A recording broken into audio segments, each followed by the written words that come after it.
Welcome back into another live charting. We're running out of these to do as we get to the end of the season here, but I'm excited about this one because it's a player that I'm not sure is going to declare or not, the LaNorris Sellers. But I think we need to have a conversation about how can we parse out faults? How can we parse out blame between what is on LaNorris Sellers' plate, what's on the plate of his offensive lineman, and what's on the plate of the talent around him, right? Because that's a hot topic when talking about this quarterback. And he's coming off of a game where he kind of lit it up. Threw the ball 42 times. Went 23 of 42, 381, 2 touchdowns, 2 interceptions.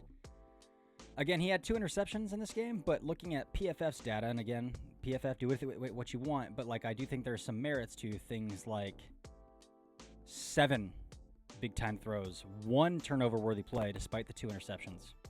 No drops from his receivers in this one. 3 balls batted down at the line of scrimmage, and he took 5 sacks. A 31% pressure to sack rate, so that's pretty freaking high, and a 2.82 time to throw, which is among his lowest of the season, actually. So this could be a last-ditch effort here for LaNorris Sellers in terms of what we're talking about with this draft stock. He's coming off, you could argue, a couple of his best games here against Texas A&M, against Coastal Carolina, which I'm not charting that game, obviously. Honestly, I haven't been charting much of the back part of LaNorris Sellers' games here because I've just anticipated that he's going back to school, but I will piece that together more once we get some more definitive stuff, which is going to start coming out because South Carolina is not bowl eligible. South Carolina isn't playing an SEC championship game, so their season is over. We're going to start seeing some moves shake out here from guys like Sellers. Is he going to declare or is he going to transfer? That kind of conversation. So, but we're going to get into this Clemson tape here, and again, this is a live charting, so not necessarily breaking down every play, but I do kind of want to take the time to parse out what is on Sellers' plate, what's on the plate of those around him. So, let's roll. This is a designed run, veer, good play by Will Held.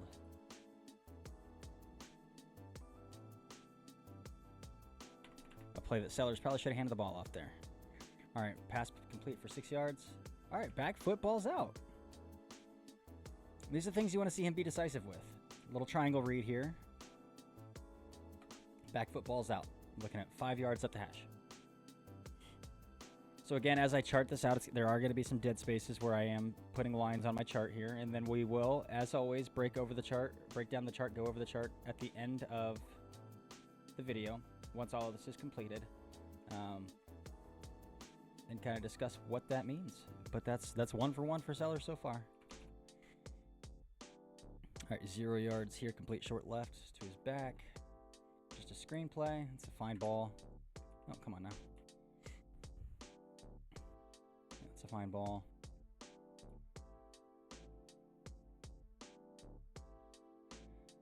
Now, the question is whether or not he has the autonomy to check out of plays at the line of scrimmage, which I don't think he does because, I mean, right now he gets a clear man indicator. You really don't be throwing screens against man indicators, swings, screens, anything like that against man. But that's not something I'm sure that he has the autonomy or control over at the line of scrimmage to make those checks, make those calls.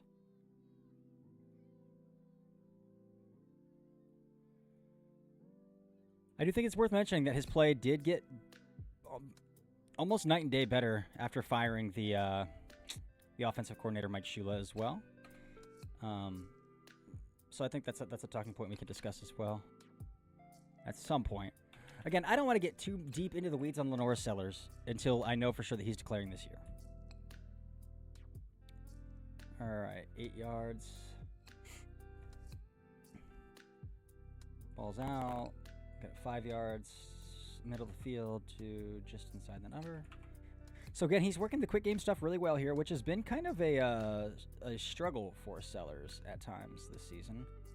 So again, just seeing him work quick game stuff at a high level is good. When you're on time, when you're on schedule, can you get the ball out and get your eyes where they need to be on time? So far, so good in this one. Excuse me. All right. This is an incomplete pass here. Again, a bad ball on the back hip instead of the front, like out in front of that receiver there. So that'll be yellow on the chart. And ultimately, I'm not quite sure. I mean, I guess that's the right read on the RPO. I mean, I probably handed it off there. You're giving your running back a one-on-one shot with 13 right there in the hole. I guess if you think that the one-on-one is in space with the safety coming downhill on your tight end, that's probably a pretty decent opportunity too. But that ball's got to be better than on that front hip and down at the knees. When that receiver's head is this way, is to this side. So that'll be yellow on the chart. Again, yellow signifies completed passes but off-target passes. And again, I'm only counting on-target versus off-target, not completion percentage here. So this is a ding on his chart. But I do want to be able to differentiate the difference between completion percentage and on-target percentage on a week-to-week basis. So that's why I do it this way. All right, moving on here. This is a completed deep ball, 32 yards. So from the 13 on the hash. Again, play action. There you go. Back foot, ball out. There we go. This is the stuff that hasn't been on Sellers' tape with frequency. Again, the ball could have been a little bit better, but you can't be, at least you can be, I guess. That's what makes this somewhat subjective. I'm not going to be super picky on the ball placement when there's that much space that he's thrown into. Just give your guy a chance to go get the ball when there's that much space. Now, if it were a tight window throw, yeah, that better be on the money. But I'm not overly worried about the placement of that football.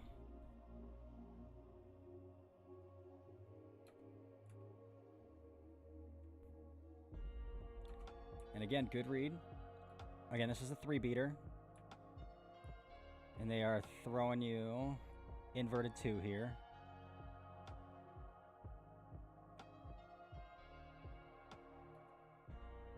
So again, he's running here. He's running the pole. He's got this other third. Flat, flat, bang, bang, bang. Inverted 2.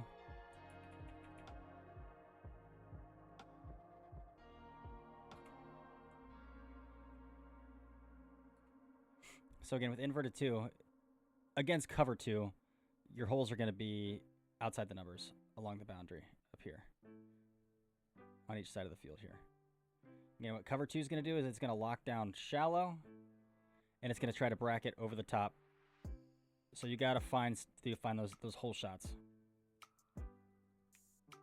And Sellers does that here. Bang.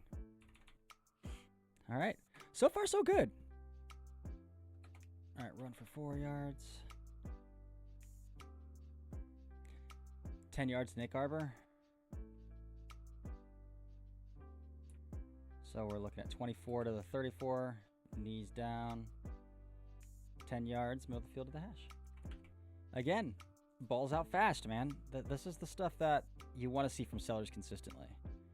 And I do think that I've said it before that Sellers is more polished than people give him credit for. I think people just consider him as a running quarterback who can't throw the football.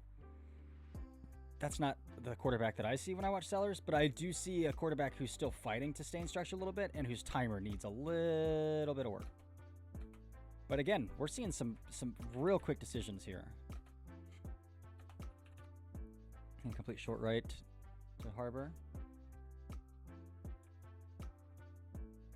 So again, why isn't the ball coming on this one though? This is a classic 3-beater against cover 3. I guess we probably cover 1 here because they're not poaching back side. So we got cover 1. We're going to see one guy drop down here, a robber drop down here. We're going to see one safety play over the top. Manned up here, manned up here.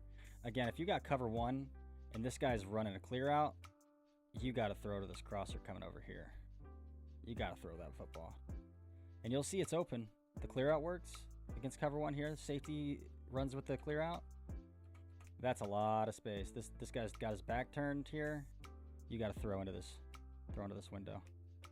And that window opens up a little bit more if I pause it another second. Yeah, right here. Like again, this guy's clearly turning and running. You have this whole window to throw into, my friend. If I want to be realistic, because this guy's bailing a little bit here, that's still a heck of a play for him to make it within that 5-yard box right there. He's got to throw that football. That ball's got to come out.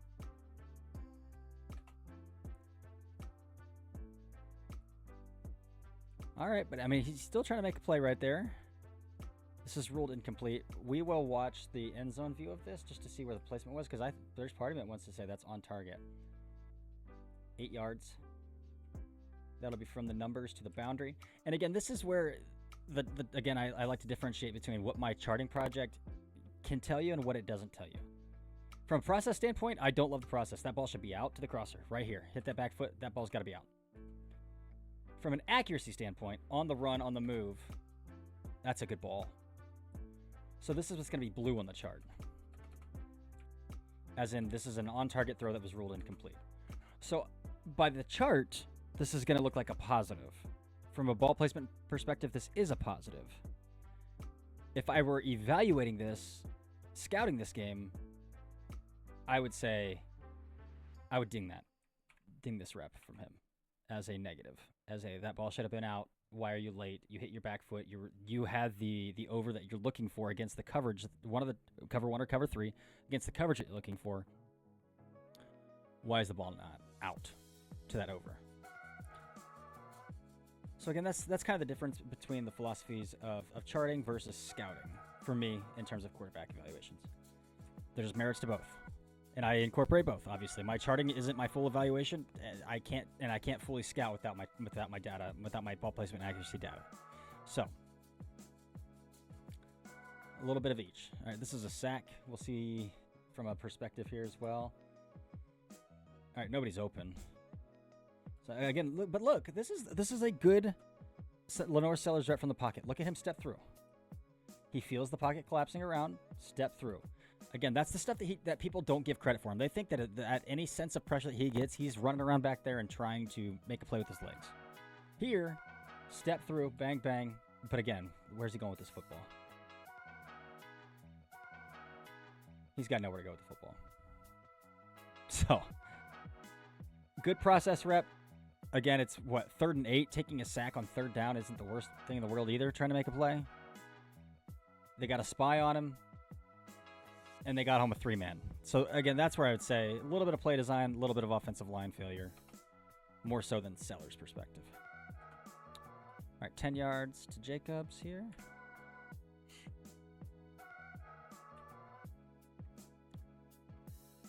Backside, just going backside to the slant. 5 yards, opposite hash to just outside the hash.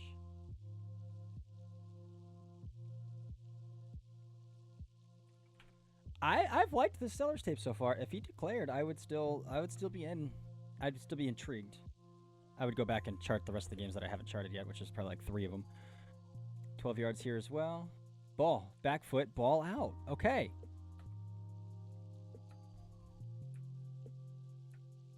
Good stuff. That's a quick decision to get his eyes backside too. Again, he's kind of looking at these spaces. We got a little spacing concept. We got man. He sees man here.